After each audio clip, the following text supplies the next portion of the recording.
Hi, welcome to the Team-Based Problem-Solving Overview. In today's overview, we'll show you how organizations can increase productivity, problem-solving capability, and decision-making ability by increasing the effectiveness of problem-solving meetings. There are 4 steps to successfully facilitating your team-based problem-solving meetings.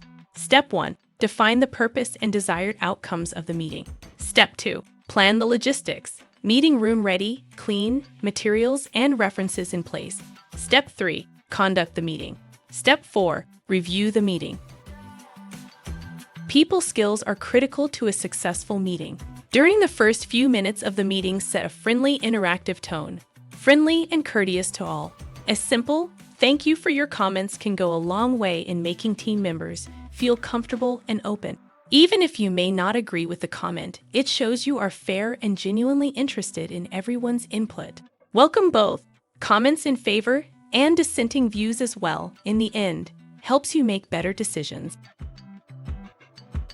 Ground rules and meeting norms are necessary rules of order to keep a meeting running smoothly. Some examples of ground rules that will assist in running an orderly meeting. Attendance is mandatory. Respect is required.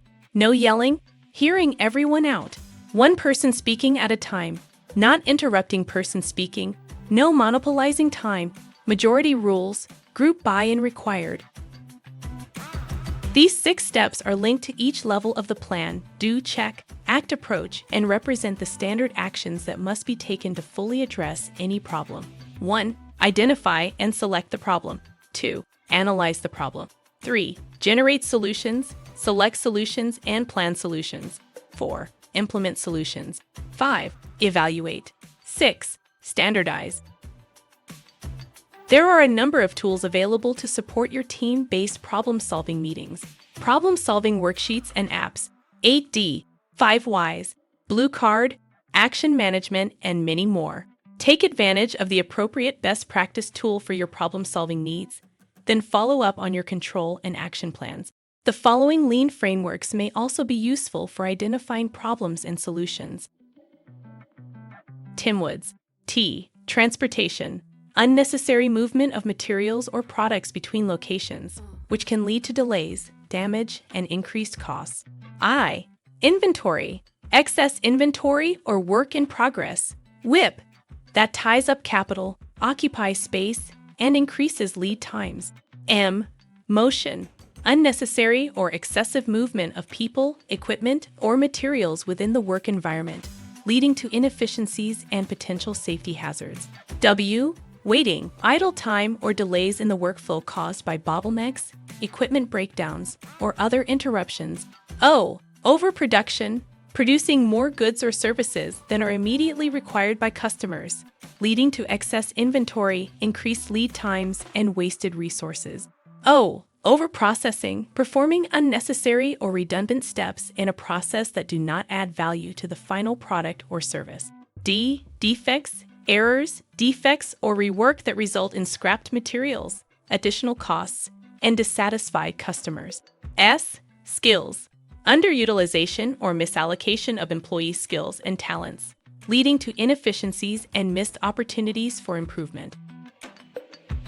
Downtime.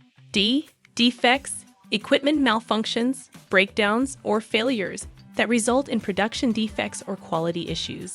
O. Overproduction, producing more than is needed, which can strain equipment capacity and lead to excessive wear and tear. W. Waiting, downtime caused by equipment setup, changeovers, or other delays in the production process. N. Neglect, failure to properly maintain, clean, or repair equipment, leading to reduced performance and increased downtime. T. Transportation, unnecessary movement of materials or products between workstations or storage locations, which can lead to damage and delays.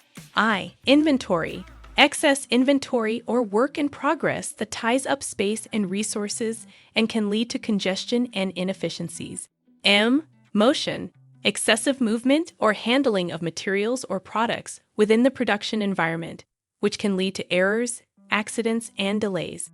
E. Excess processing, performing unnecessary or redundant steps in the production process that do not add value to the final product.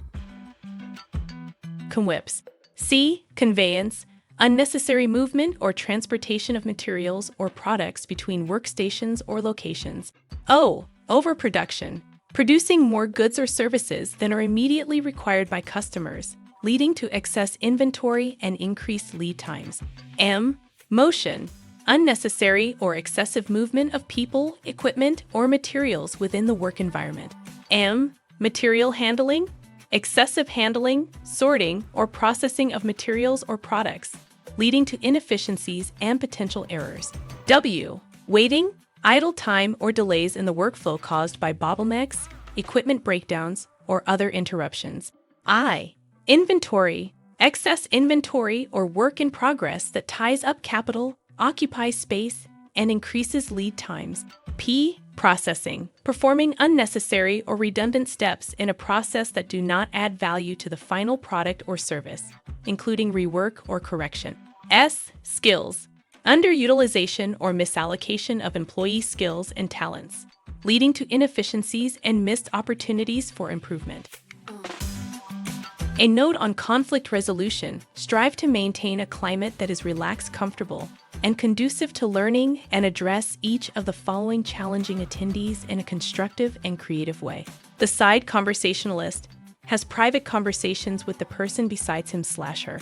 The quiet attendee: sometimes it just takes one time for quiet attendee to contribute, and then they share their thoughts and ideas for the rest of the meeting time. The criticizer sometimes criticizes all aspects of the meeting environment. The monopolizer may tell many stories or give examples to show his/her experience and knowledge. Handling challenging attendees is critical.